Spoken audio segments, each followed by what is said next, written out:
Taurus, hello and welcome to your reading for the week of September 1st through the 7th. Let's dive right in.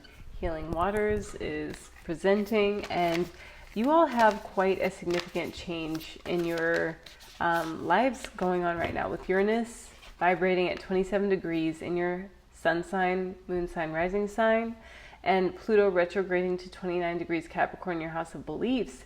Your identity might be radically shifting. We have planetary wave, and you all are represented by Earth as well as ascending Gaia. So it makes sense that you all would get this card as a foundation. You guys have to ride the planetary waves as our planet comes fully online, comes fully conscious.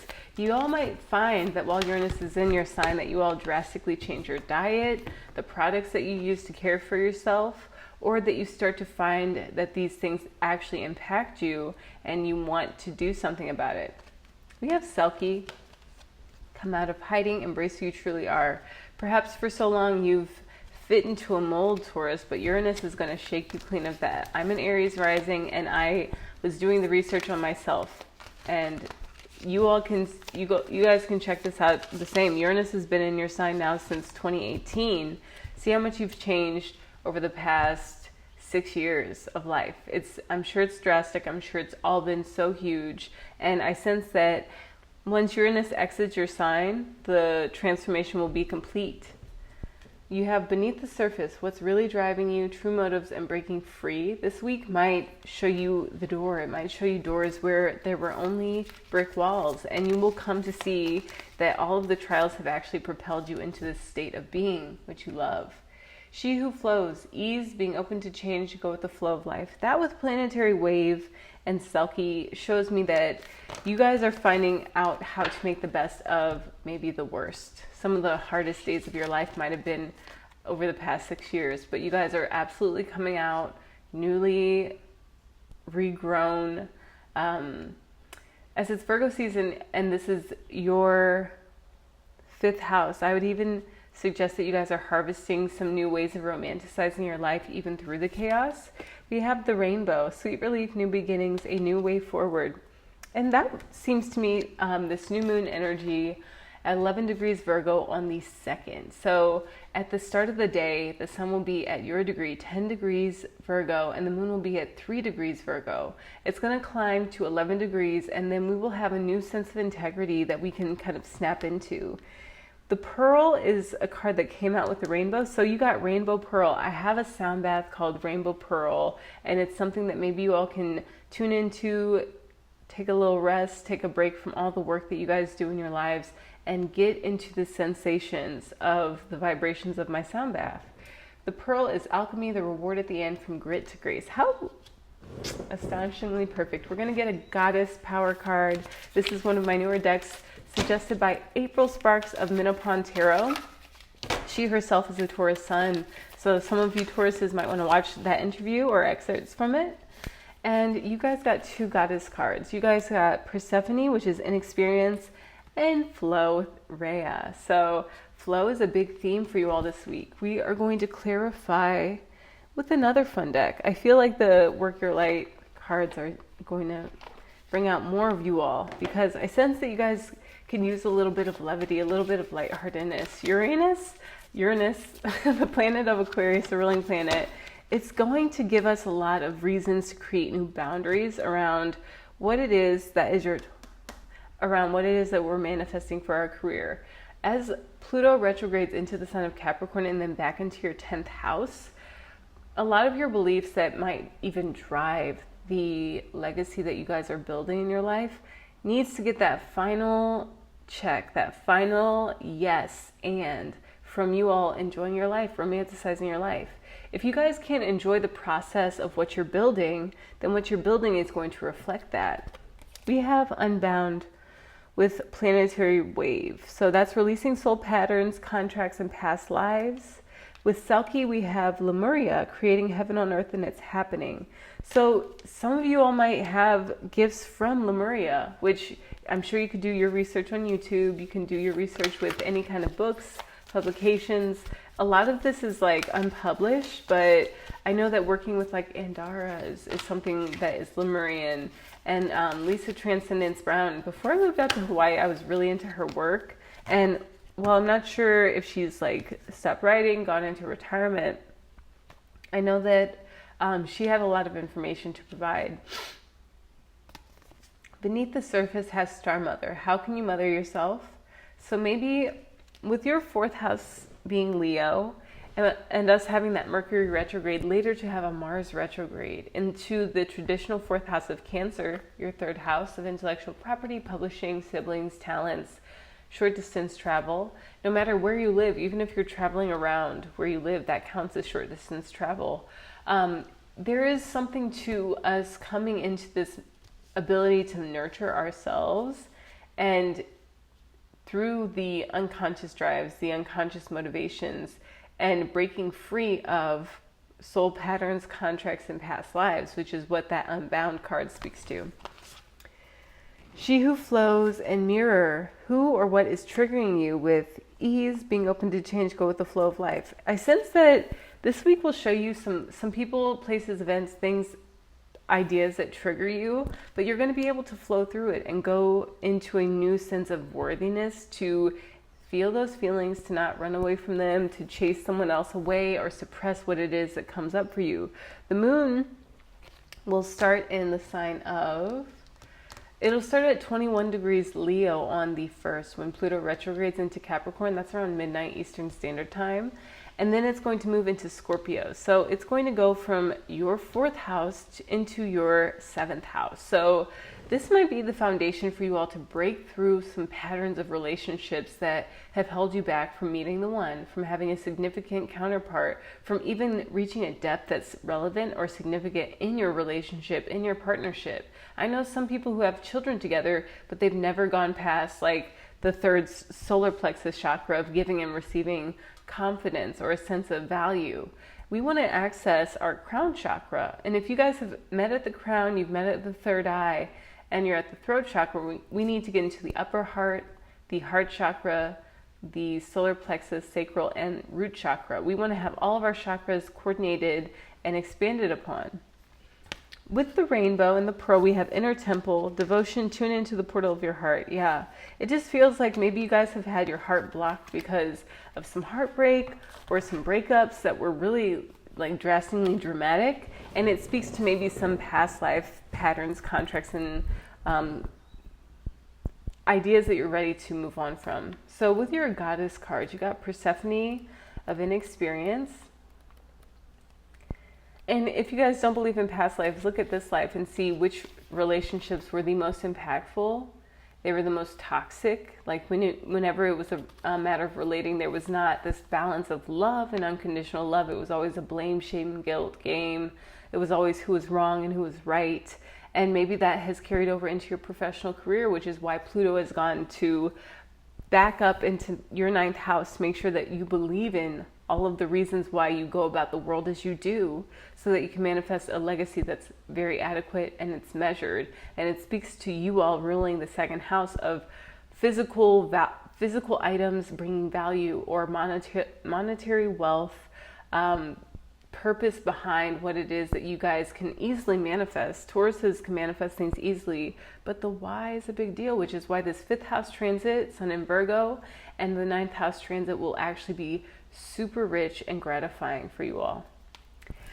Persephone speaks of inexperience, and the empowerment message is sometimes not knowing is a great gift. Right now, the Greek goddess Persephone invites you into a state of open-hearted learning.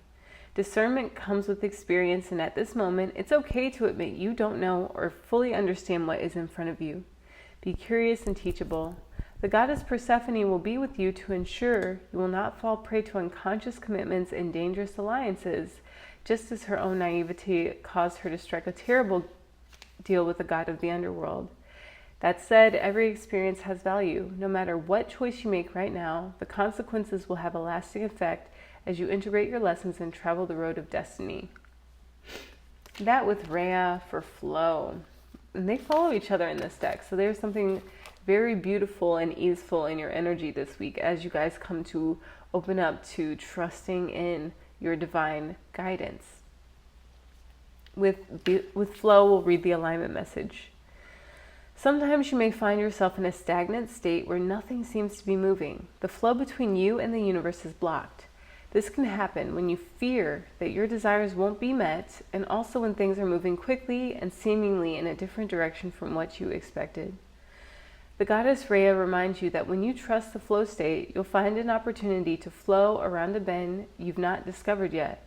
Her alignment task for you is to let go of the branch and allow yourself to be carried on the river of your life into parts of the river you have not yet traveled through. She will ensure that although you will experience unfamiliar and unexpected things, releasing the form of it all will only result in the discovery of magic and miracles. Let go and allow the flow to do the rest. You'll be amazed at how effortless life becomes. Beautiful. So Taurus, I want to get a few more cards. The Wild Unknown Archetypes is very loud to me right now. Ooh, here we go. Easy peasy. The Shaman. What a beautiful card.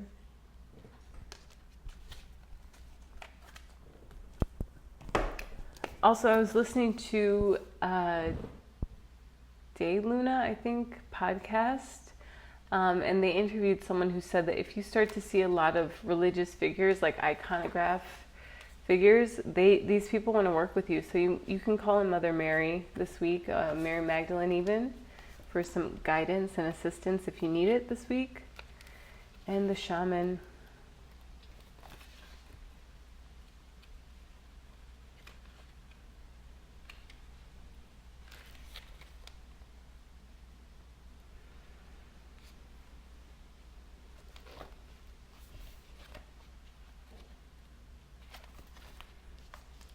The Magi, the Sorcerer, the Medicine Woman. When light, fearless student and practitioner, when dark, overpromises, blames, hurts self and others. Amazing. The Shaman can't be rushed. Working with this archetype requires study and perseverance. Think of it like brining or marinating. The content must permeate every fiber of its being. I would even say dyeing or tie-dyeing if you're like more into, and maybe even leaning towards juicing and eating raw, having a lot of life force energy in your food. When you go to dye something or even wash something, we want to make sure that it's an adequate rinse cycle, but that the detergent isn't too strong to where your clothes kind of reek of some kind of detergent. So there's a blending that needs to happen this week, and I sense that you all will know when your work has been completed in the direction that you're seeding to romanticize your life and to trust and believe in the actions that you're taking for your legacy. 3 archetypal ingredients constitute the shaman, and all must be present in order to reveal its magic. First, the shaman is activated by long-standing and diligent study, which would be 9th house representing, or Capricorn. Second, its orientation is generously and accurately aimed towards the healing of the self, the other, and the culture, or the healer, which would be Virgo, or Virgo's planetary ruler Chiron, with the step system of Sirius Joy. And the third, the shaman has an knack for finding doorways to the other world. I would call that the moon in Scorpio for you guys. That's your 7th house energy, allowing psychic visions and old magic to leak into this world of the unseen. In this way, the shaman is a master who bridges the everyday and the sacred, revealing potent power needed desperately in our time. Yet where there is power, there is shadow. So the shaman must be vigilant in studying their darkness. This card reminds us that the force of healing is ultimately not our own. We must shape it and share it with the world. So let's get a card from the Dolly deck. We did a lot of beautiful symbolic decks, so let's get a couple major and minor arcana cards for Taurus for this week. The 8 of Cups. I sense this encapsulates a lot of what you guys are going through right now, as far as finding emotional fulfillment that bridges the gap between having so many options with Neptune in its home sign of Pisces and understanding the value in meaning for yourself and truly filling your cup and walking around the world with a full cup, so that when you are sharing your gifts, it's coming from a place of access, not from this, okay, well, let me see what you got and then we can compare. For all of my Venus-ruled people, Libra is ruled by the scale, and that's their primary rulership, is the planet Venus. Black Moon Lilith is there to help us to reclaim the scale. She is asking for us to be completely sovereign and move towards 5D, which is love. We are physical beings having a spiritual experience, or spiritual beings having a physical experience for the most part. And regardless of which way you want to view that, we do need to make sure that when we go into the world, we're not just giving our heart to another person. We want to see how good they are or how versed they are with handling what comes up in their world, what comes up in their life. Do they blame astrology? Are they blaming planets? Or can they take accountability for themselves? And for those people who are spiritually mature enough to take accountability for their emotions, for their joy, going out into nature, having time away from work, working to live and not living to work, and making sure that they're balanced in all facets of themselves, those are people who are good for you, Taurus. These are people who can show you how to be as busy manifestors as you are, and to be as psychic and attuned and as copiously abundant as you are, while also really loving yourself and valuing yourself unconditionally, not based on your return on investment, but because you romanticize yourself in your life and you believe in yourself, most importantly. Join me for a 10-day miracle manifestation starting on the new moon in Virgo, September 2nd. Whenever you catch it, you catch it. Even if you're live with me or if you're watching it at a later time, just know that when you get clear on your intentions, for you all, this represents your 11th house of social groups. And while the sun is in your 5th house and we seed these intentions, by the time Pisces season rolls around, you will find a community unlike one that you could have ever imagined because you imagined it. Can you believe that, Taurus? Have an amazing week, and until next time, aloha.